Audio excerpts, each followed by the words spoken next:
All right, so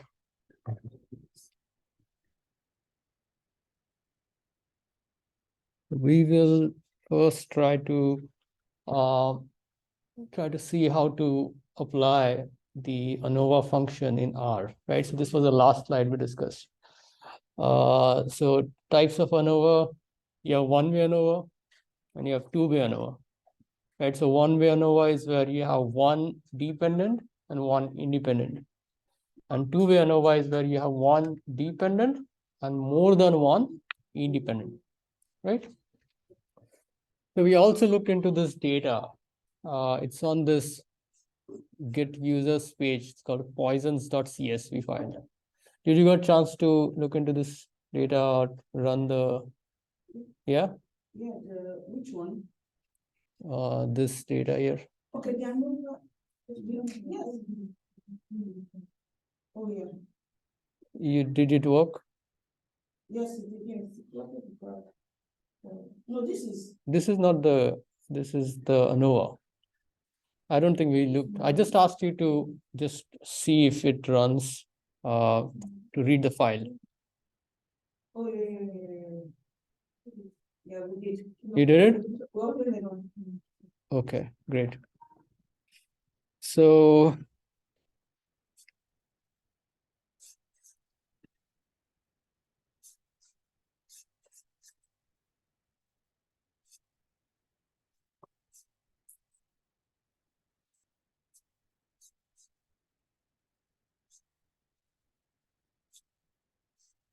right, so the data we have here is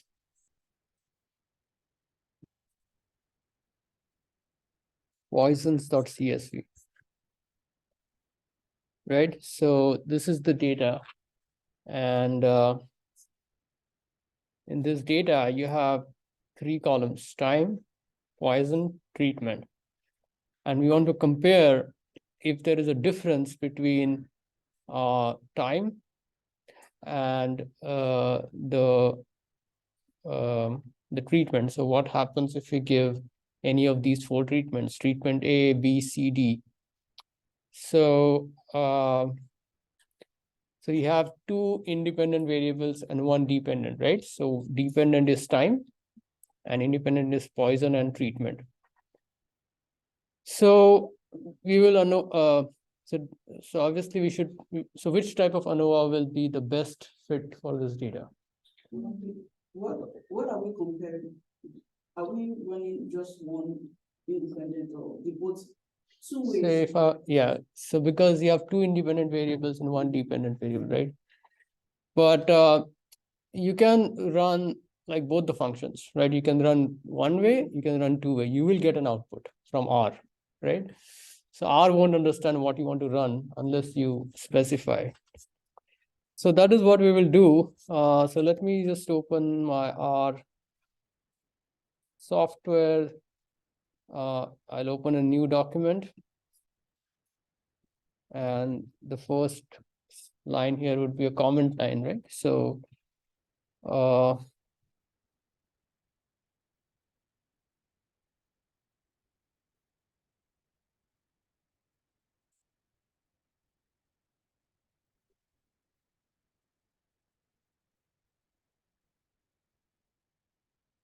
the purpose is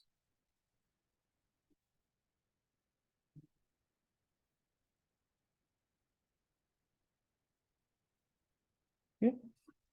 That's it. And I'll save this as today's class, which is Feb 9. So the first thing we should do is load the library, dplyr. To do that, I'll just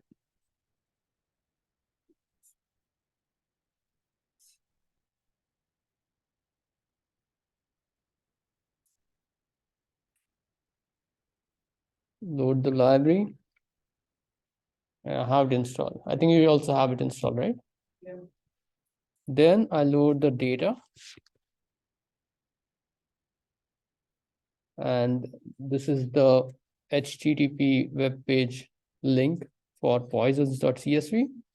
and I'll store it in a variable called path. So I'll run this. And if I do head of path, then, oh, sorry. Need to do read of CSV. Okay.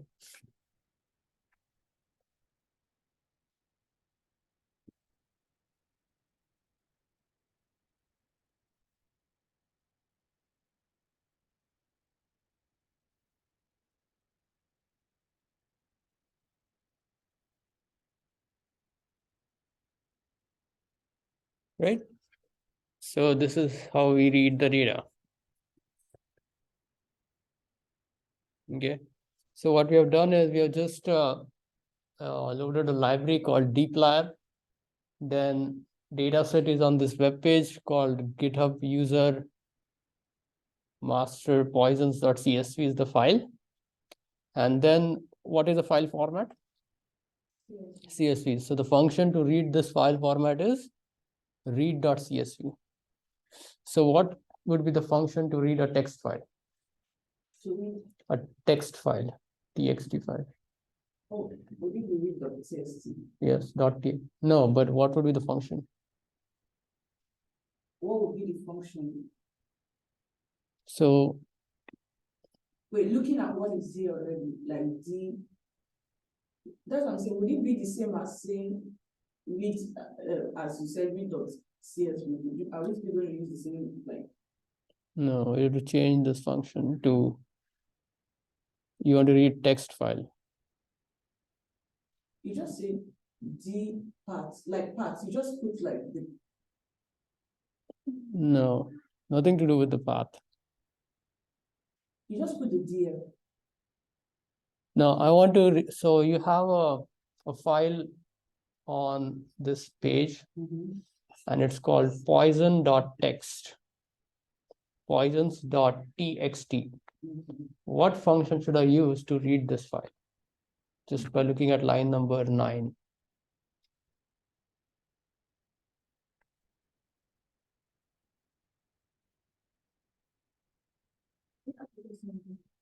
So we have this file, right? So poisons.csv. So instead of CSV, I change it to txt. What function should I use in line number 9? Huh? Print. In line number 9. Oh. This DF, does it have to do with, is it specific to CSV file? No, something is specific to CSV in that line number 9, which you have to change.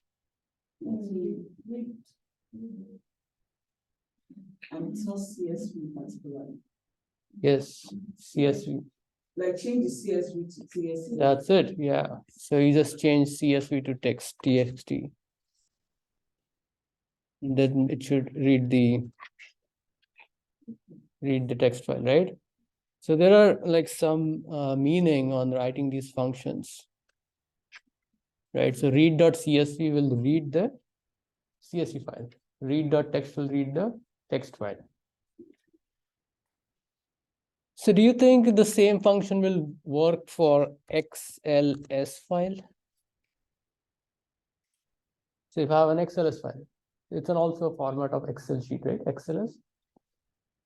So do you think read.xls will work here?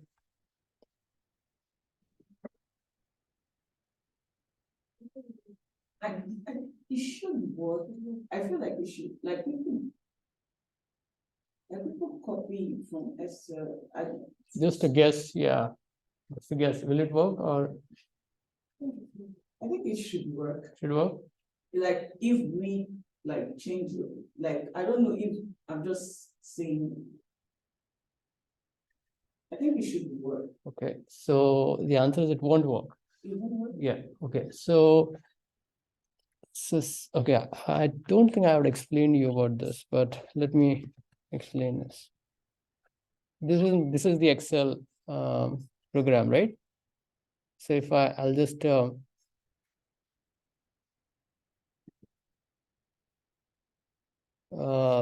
I'll just create an empty Excel sheet here. This is our Excel program. So in this program, this is what is the sheet number? What is the sheet? Sheet number. A1, yeah, it's 1. You see here, sheet 1. So in the Excel, you can add n number of sheets. And I don't know how many sheets, like 300 something sheets you can add, right? And it will start with 1, 2, 3, 4, 5, 6, 7, n. If you save this file as a CSV format, .csv, it will only save sheet number 1. Simple. That's the reason we use CSV, because only one sheet is saved in a comma separated value format. If you have sheet 2, 3, 4, 5, 6, 7, it would be deleted. And Excel gives you a warning when you try to save a CSV file.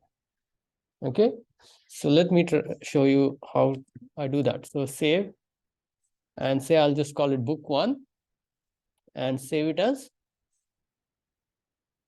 CSV. Right? Now, if I try to save this, it's warning you that it cannot be saved because you have multiple sheets. But if you can save it, you will lose the other sheets, right? So let me just show you save. Okay, now again, it is giving you a warning, right, on that bar, yellow bar. We have 7 sheets in this document. So now I'll just close it. And then I'll reopen this.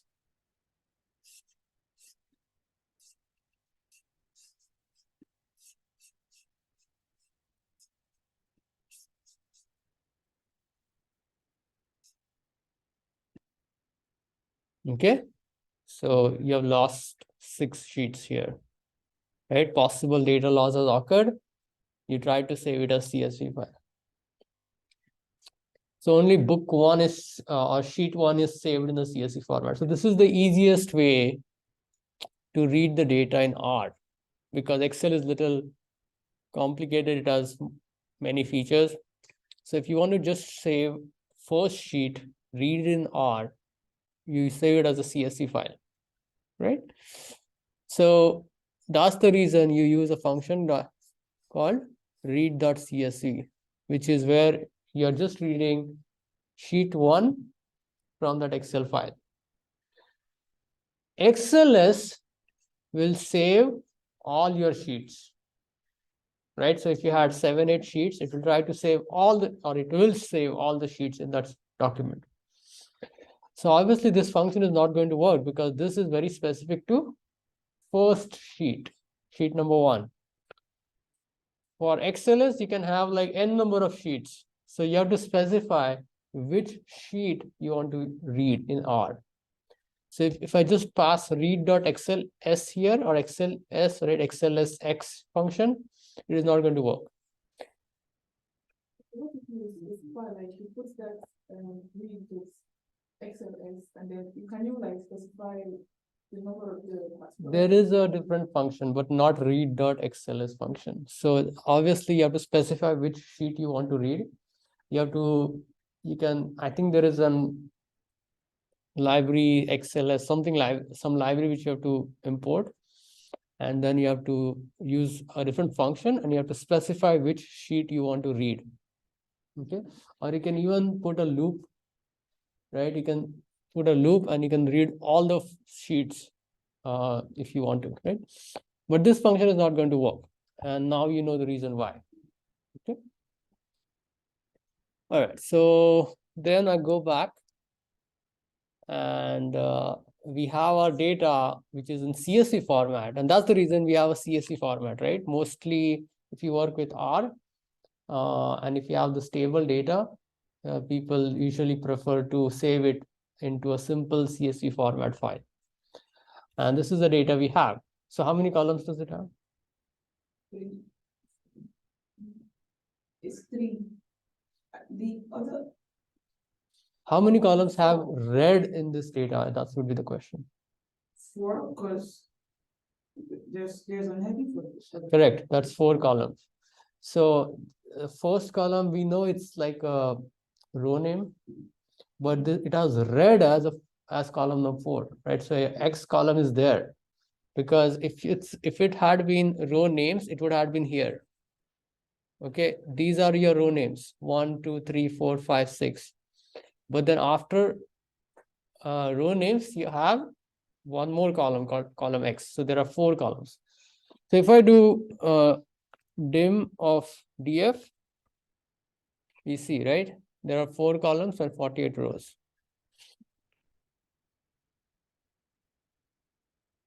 So I can get rid of that first column, right? We don't need the first column because the row names have been allotted by the read-in function, right? So we have the row names, the same as your first column.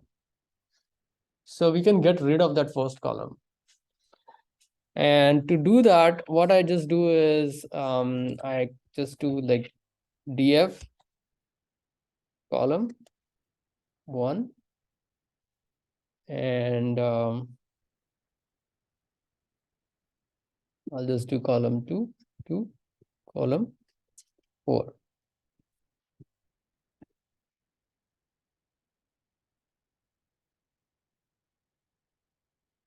That's it. All right. So do you understand the line number 11? Yeah. So what does that mean? Like now you're taking from the column, the second column, so like to the first column, you're excluding First column. the first column. You understood, right? So when you have a comma before the subselection, that indicates that you are trying to point columns.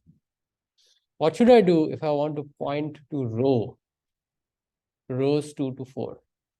What do you think I should do in this statement?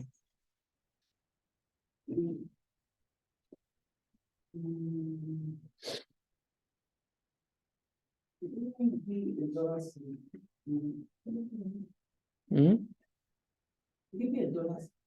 No.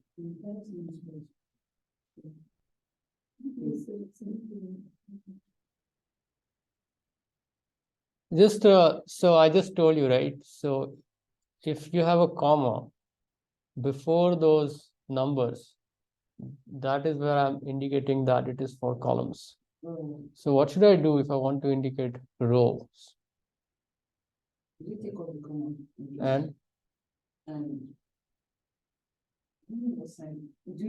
you use the comma, but then you just have to change the sequence.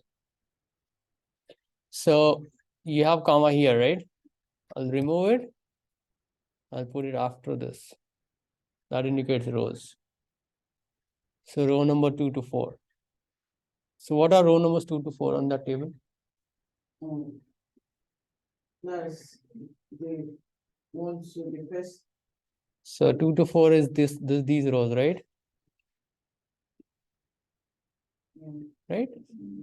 So you just select row number 2, 3, 4. That is what this will do.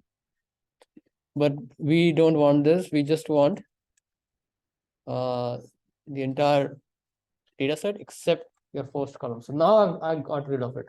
Now you can see that there are 48 rows and 3 columns.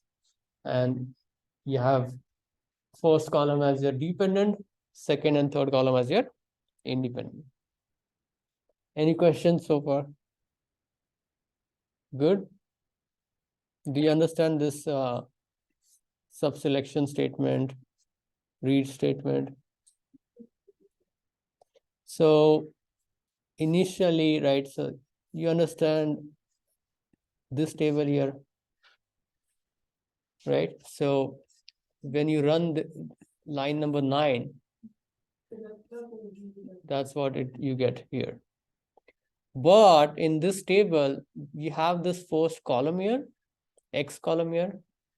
It's same as the row names, right? So 1, 2, 3, 4, 5, 6. First column is also 1, 2, 3, 4, 5, 6. So we don't want that.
This particular bracket you're using, does it in any way differ from the other column?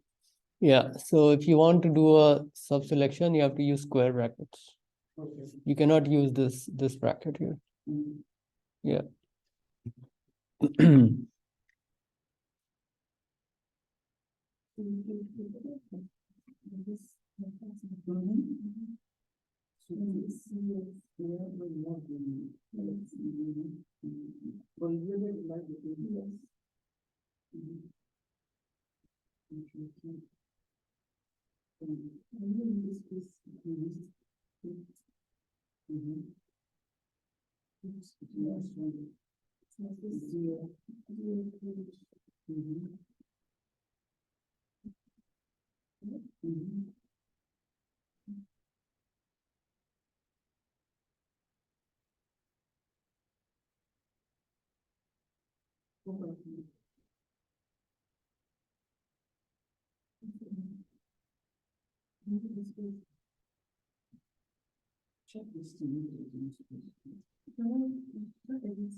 Okay, so you have this first column X and you want to get rid of this first column X. So what we can do is you can take this DF data frame and you can just select columns number 2 to 4, 2, 3, and 4. And you again save it in same variable name called DF.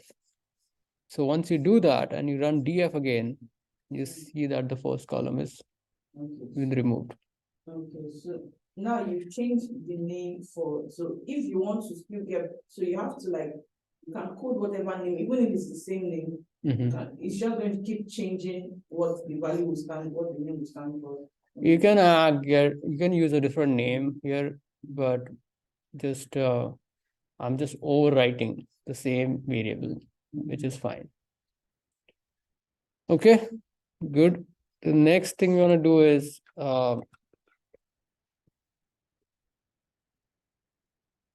then we can just use the function for Anova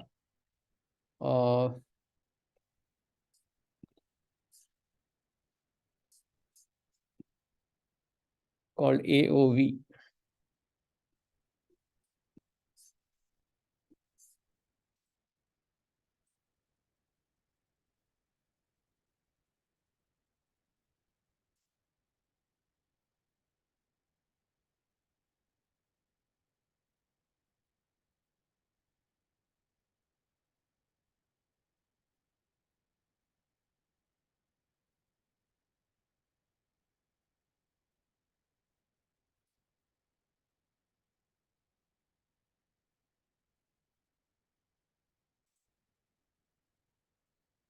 what did you do? What did you do that yours was only showing the first six? When you, because I actually did like What? like when you ran this your DF where you remove the column, it was still showing the headed like just the first six rows. So, but mine, I did it, it was showing the whole full row. Head. Okay, head DF. Yeah. Because I'm just trying to see the change briefly. I don't want to see the entire data.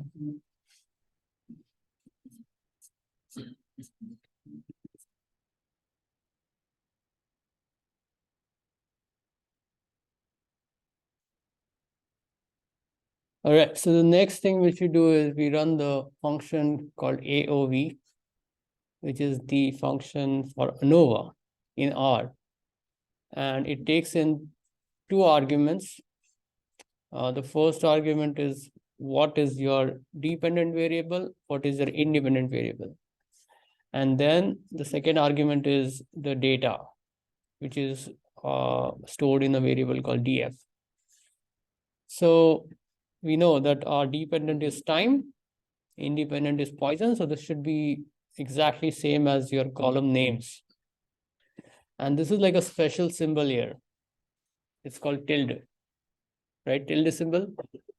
So this symbol indicates that you're trying to apply a formula which will take in two variables called time and Poisson. So make sure you don't mistype this symbol. So this has to be the exact same as what I have here, or it will throw an error.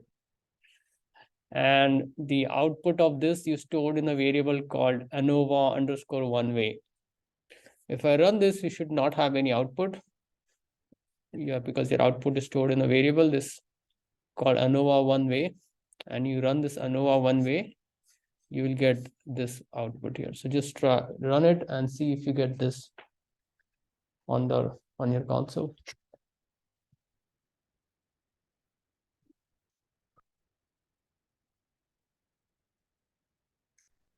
Got it? Okay. Okay.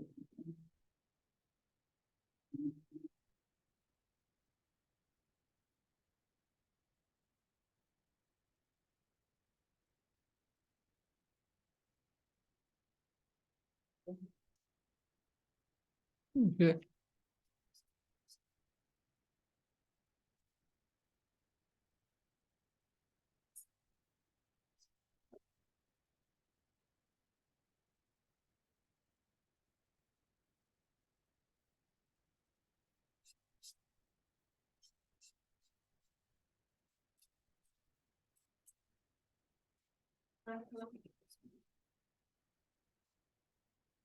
All right, so this is the output where it gives you some information on your standard error, then how much is your contribution for each of the independent variables, right? So there is this Poisson variable, which is our independent variable. So how much that contributes to the difference, right? So we don't need to worry about this output, but we need to look into the next output, which you will get by a function called summary.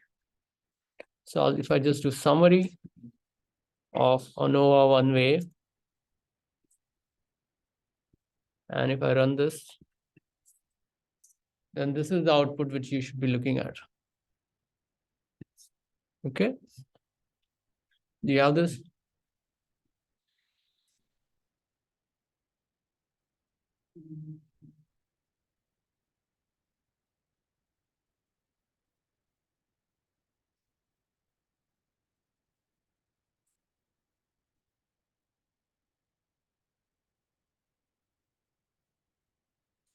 Okay.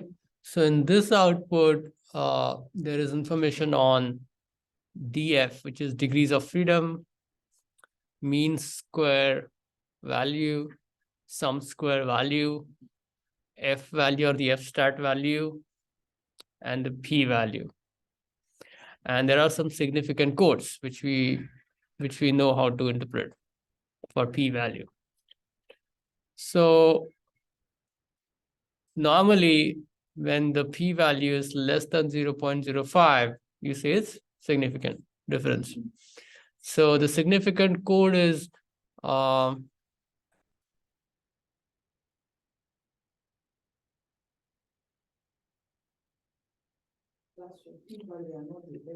yeah, no, but the significant code for your threshold is 1 star here, right? So if there is 1 star, the p-value is less than 0.05. If there are 2 stars, p-value is less than 0.01. So how many stars do we have in the output? 3 stars, right? So 3 stars, that means p-value is less than 0.001. So it's a significant p-value. So that's the first thing which you should look, p-value, and then you look at the f-stat value. So what is the f-stat value here? That's 20.67, right? So f-stat a value, if it is more than 0.05, which obviously is 20, and the p-value is also less than 0.05, and the significant code here is 3 stars. So that means there is a significant difference between your time and poison. Yeah, I get you. But now I'm a bit confused because I don't think when I did mine, I got the same, unless we're not running the same variables. But if we're running the same variable, I don't understand how we are not getting the same values for. So I don't know what I do. You should have the same value, exact same value. You don't have the same value? No, I can remember my this thing, so I'm trying to hold up. Yeah, the one we did before. I'm looking at the value. Because the data is same, so the unless you change anything here.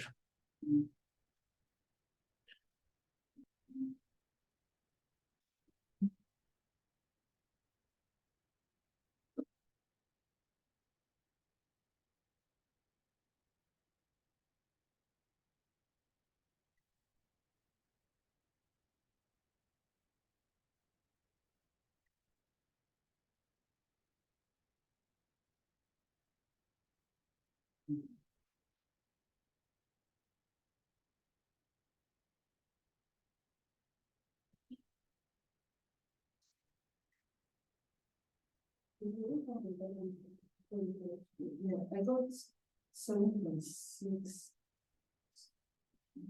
Like, I didn't save the console. I wrote down my value and it was 7.6, but I could remember to be console. So now do you have the same value? When I like now, did you run it now?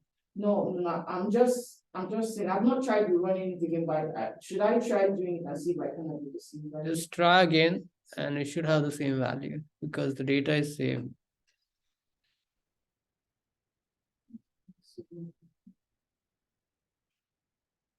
So what I will do is in the exam, this would be like, again, at least 25 points question, just like your correlation test.